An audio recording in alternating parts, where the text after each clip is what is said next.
This is Hochfällen. Half of the 100 biggest paragliding flights ever started in Germany have been done here or from the nearby mountain, the Unternberg. Want to learn more about flying in this area? Welcome to the Paragliding XC Stories. In this story, I'll take you through the Great Hochfällen Triangle. It's a challenging flight because there are many tricky spots along the way, so I'll try to show you the most difficult ones. But it's also a very inspiring flight, from the Bavarian Sea, the Chiemsee, to the Zillertal, along the main divide of the Alps to the Steinernes Meer, the Sea of Stone, crossing dozens of valleys and ridges. Ready for the adventure?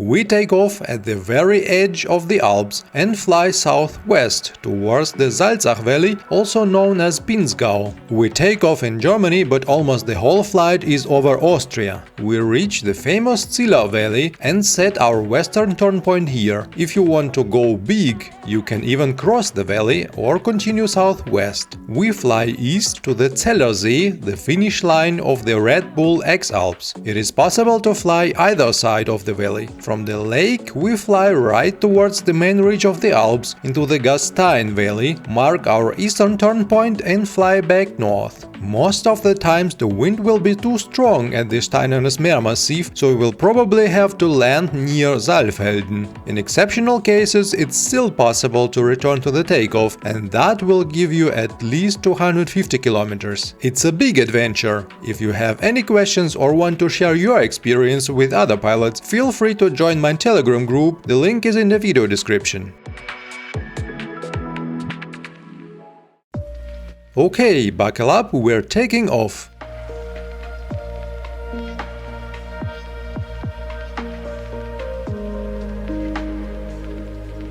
It makes sense to fly a few kilometers north first to make our triangle a bit bigger, then we fly south.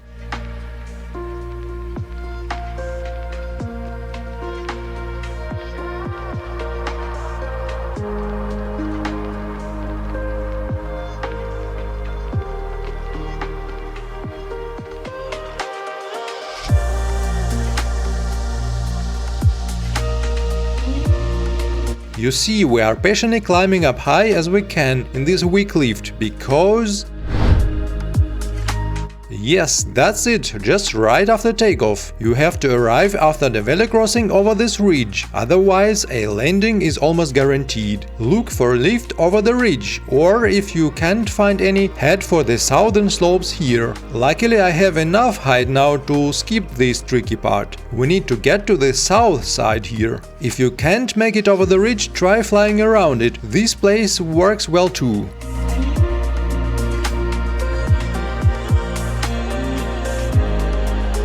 Here we climb as high as we can. Why? You guessed it.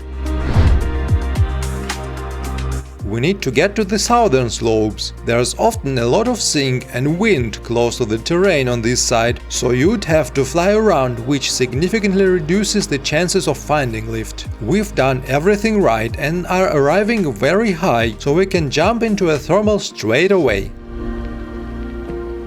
You know what I'm going to say? Yes, climb as high as you can, because it's one of the most difficult of the whole flight. On our way south, we need to use every climb we can find. This mountain is called the Steinplatte, and its air is challenging and often turbulent. This area can also create a strong venturi. Many pilots have been caught in it and had to land on the high plateau below Steinplatte. The cliffs on the south side of Steinplatte can also create a violent lee side, a really tricky spot. So we are happy to find a thermal here and gain some height. Flying this high, the Steinplatte is much easier.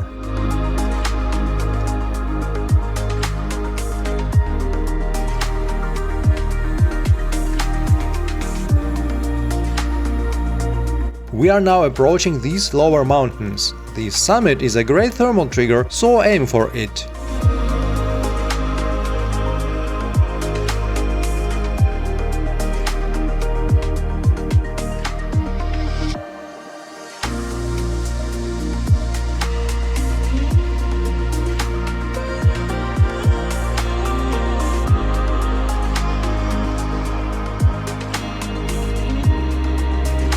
Before the next crossing you should get as much height as possible. Please welcome! This crossing is big, you have to fly into the lee side of the valley wind, and the shallow slopes here steal quite a lot of height.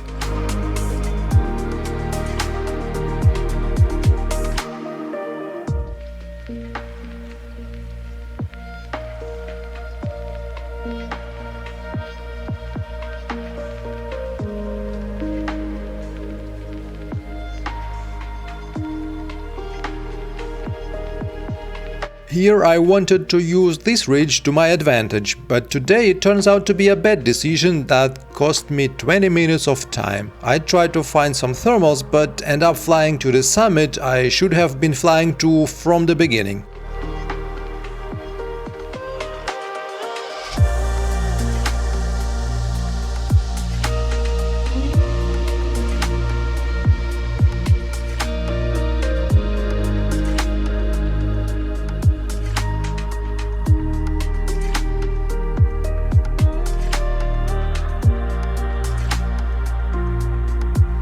Don't fly low in this area, the valley wind can be very strong here, making it difficult to climb from below. Up here, however, the thermals are strong and well defined.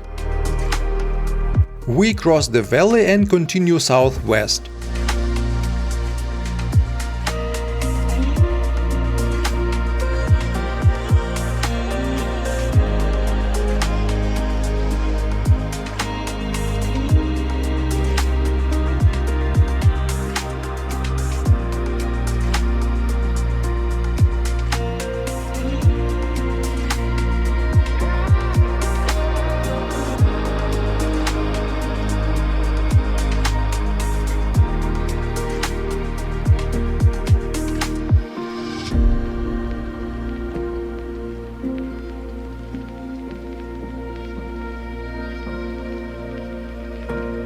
Now we enter the Pinzgau. It's certainly the fastest part of the route.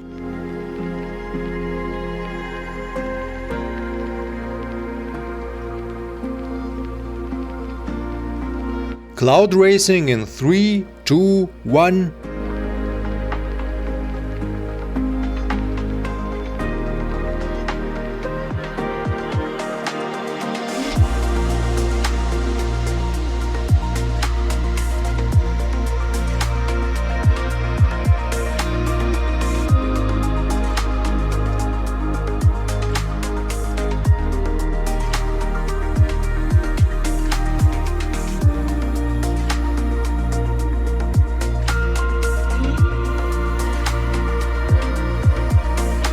We enter the Gerlos Pass. Be careful not to sink too much here, better do a few extra turns.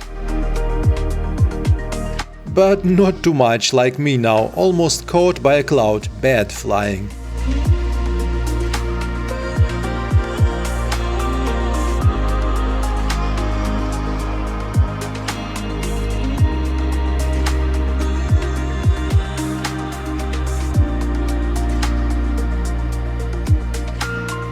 And there it is, the Zillertal. Note that the clouds have somehow disappeared in this area. The air seems to be much more stable, or the valley wind is killing all the thermals. I decide to fly just a little to the south and then turn around. Now I'm heading back east.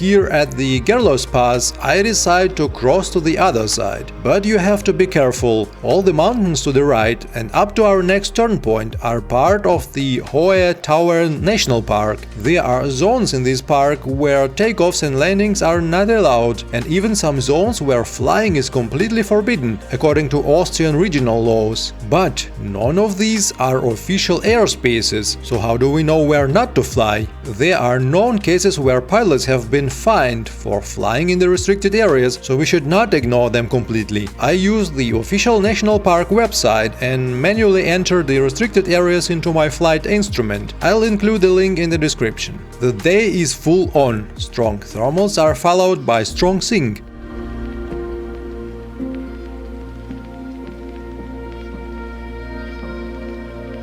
We continue east, enjoying the scenery and even observing the south side of the Alps and northern Italy.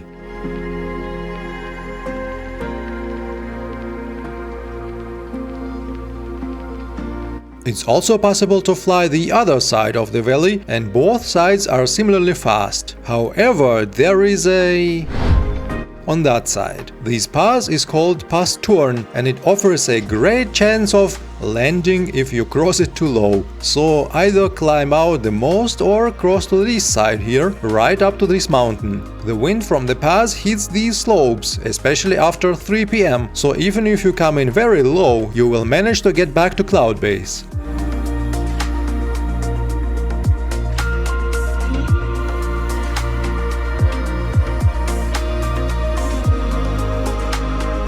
We continue east until we reach the Zeller See, the lake where the Red Bull X Alps finishes.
From here we turn slightly and fly southeast. Long time no tricky spots, right? I have some for you.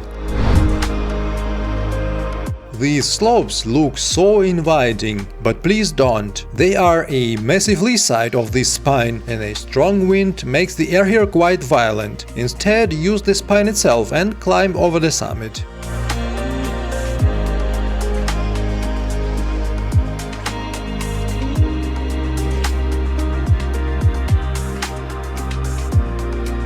Next we cross a couple of valleys and enter the Gastein Valley.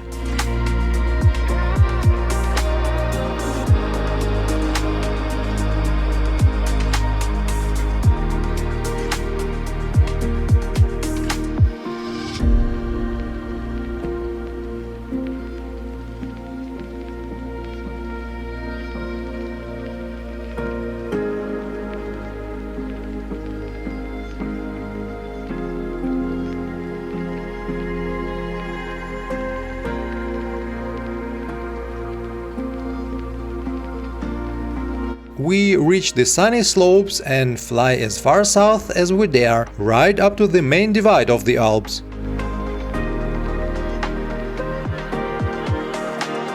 The thermals can be very strong here.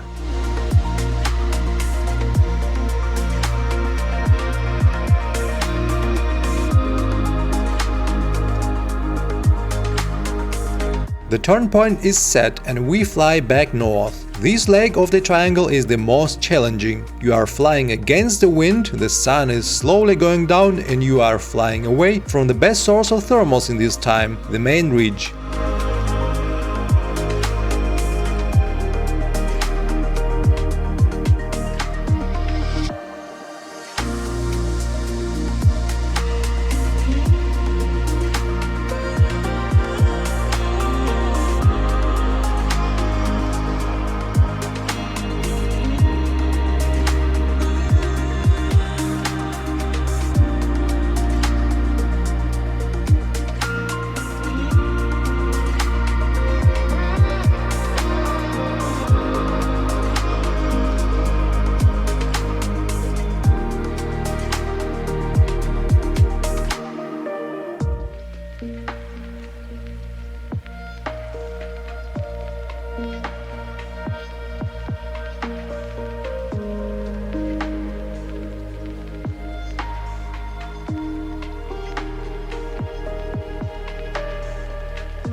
You have to find a compromise between speed and staying high. Why stay high? Because...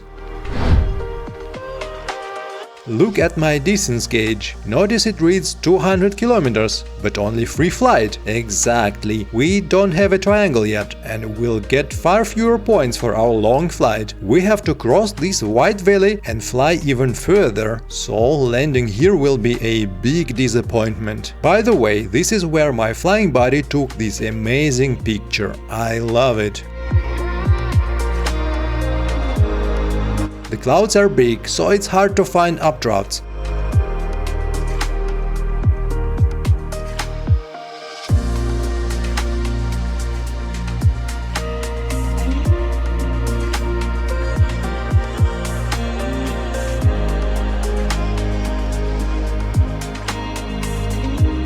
But we managed to climb back to cloud base.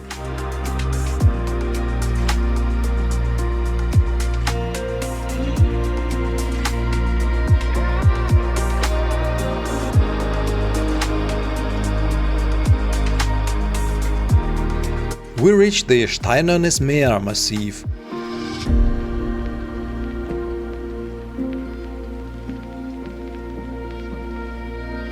As you can see from the cloud picture, we have no chance of flying further north. The wind is so strong up there that it forms these clouds similar to föhn clouds. You can also see that my speed is dropping significantly despite pushing the speed bar hard. This XC day is slowly coming to an end and I complete my big 214 km FAI triangle from Hochfällen. It's not perfectly closed, but it was worth flying today. I hope you found this video useful. You can always shorten the triangle if it is too big for you, or make it even bigger. Feel free to reach out if you have any questions or want to share your story with other pilots. And as always, fly safe and see you in the next story.